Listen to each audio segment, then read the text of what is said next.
Assalamualaikum warahmatullahi wabarakatuh. Waalaikumsalam warahmatullahi wabarakatuh. Selamat siang anak-anak. Siang, Bu. Apa kabar? Alhamdulillah luar biasa. Allahu Akbar. Baik, sebelum memulai pelajaran kita pada siang hari ini, kita berdoa terlebih dahulu kepada ketua kelas Elvira. Silakan. Ya teman-teman, sebelum kita belajar, mari sama-sama kita berdoa terlebih dahulu. Berdoa dimulai. Bismillahirrahmanirrahim. Rabbi shrahli sadri wa yassirli amri wahlul 'uqdatam min lisani yafqahu qawli. Rabbi zidni ilman warzuqni fahman. Amin. Baiklah, Ibu akan mengabsen kalian terlebih dahulu. Yunika, Hadirat Bu. Elvira, Hadirat Bu. Novira Madani, Dwi Liana Sari. Hadirat Bu. Baik, sudah hadir semua di sini. Kita akan melanjutkan pelajaran kita, yaitu tentang meyakini Nabi dan Rasulullah menjadi generasi digital yang bertahan. Jadi iman kepada Nabi dan Rasulullah adalah membenarkan bahwa Allah memiliki Nabi dan Rasul yang sengaja dipilih untuk menyampaikan wahyu kepada umat manusia. Jadi Allah itu membenarkan bahwa memiliki Nabi dan Rasul yang sengaja dipilih untuk menyampaikan wahyu kepada umat manusia. Selanjutnya itu ada jumlah Nabi dan Rasul. Jumlah Nabi dan Rasul yang kita ketahui ada berapa anak-anak? 25.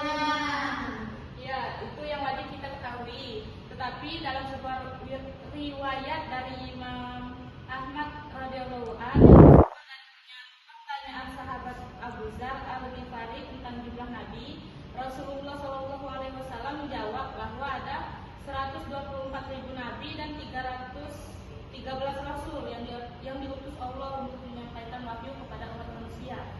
Tapi 25 diantaranya itu yang disebutkan di dalam Al-Quran. Yang pertama itu ada Nabi Adam, Nabi Idris, Nabi Nuh, Nabi Hud, Nabi Soleh, Nabi Ibrahim, Nabi Lut, Nabi Ismail, Nabi Ishak, Nabi Yusuf, Nabi Ayub, Nabi Su'aib, Nabi Musa, Nabi Harun, Zulkifli, Daud, Sulaiman, Ilyas, Ilyasa, Yunus, Zakaria, Yahya, Isa, dan Muhammad. Selanjutnya itu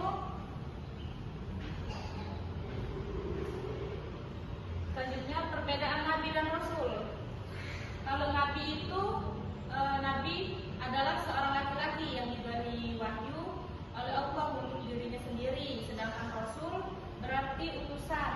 Rasul juga seorang laki-laki yang diberi wahyu oleh Allah Subhanahu wa taala untuk dirinya sendiri dan disampaikan kepada umat manusia. Oke, selanjutnya di sini ada tugas Nabi dan Rasul ya.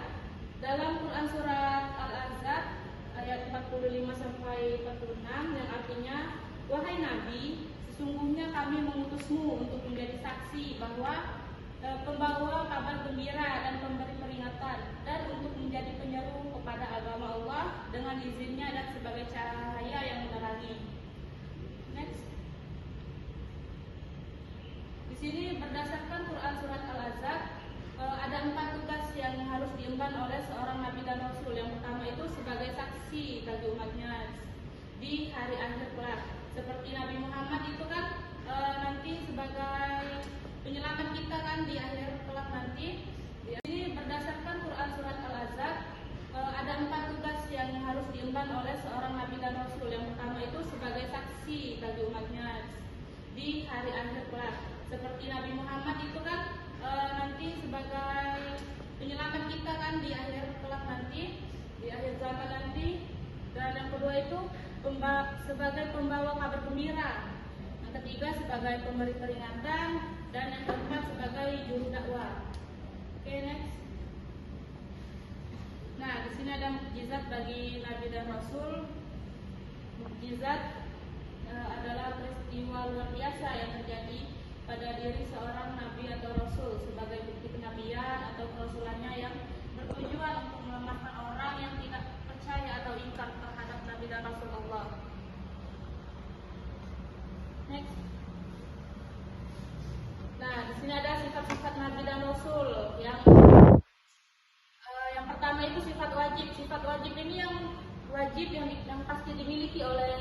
Di sini ada 4, yaitu sidik yang berarti benar, yang kedua amanah yang berarti dapat dipercaya, yang ketiga tabligh berarti menyampaikan, yang keempat fatonah berarti cerdas. Nah, di sini ada sifat mustahil. Sifat mustahil ini kebalikan dari sifat wajib tadi, yaitu yang pastinya tidak ada dalam pada Nabi dan Rasul itu. Yang pertama itu ada dusta, yang kedua tidak dapat dipercaya, yang ketiga menyembunyikan, dan yang keempat bodoh. Nah, ini sifat jaiz. Sifat jaiz ini bagi Nabi dan Rasul adalah sifat yang mungkin ada pada Nabi dan Rasul, yaitu berupa perilaku maupun watak manusia pada umumnya yang ada pada diri Nabi dan Rasul, seperti sakit, lelah, makan, minum, mengantuk, tidur, beristri, dan lain sebagainya. Di sini sifat jaiz itu yang ada pada Nabi dan Rasul itu kayak manusia pada umumnya, cek itu naik. Yang Nabi itu bisa ngerasain sakit, lelah, makan, minum, mengantuk, tidur, beristri, dan lain sebagainya. Nah, sebelum kita mengakhiri materi hari ini, kita akan melihat video yang akan ditayangkan, lalu kita akan menyanyikannya bersama-sama.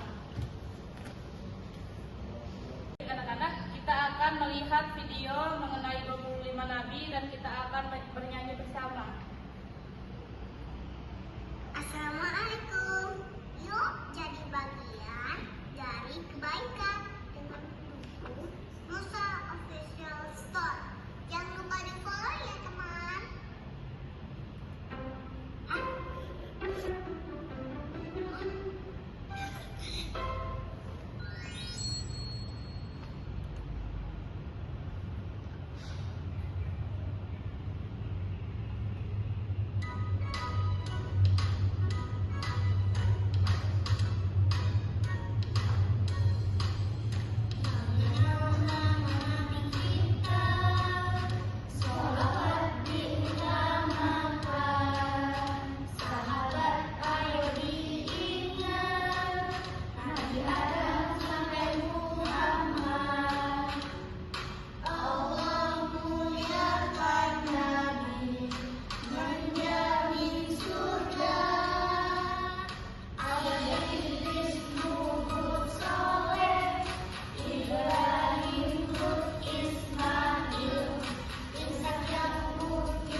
Yang pertama apa?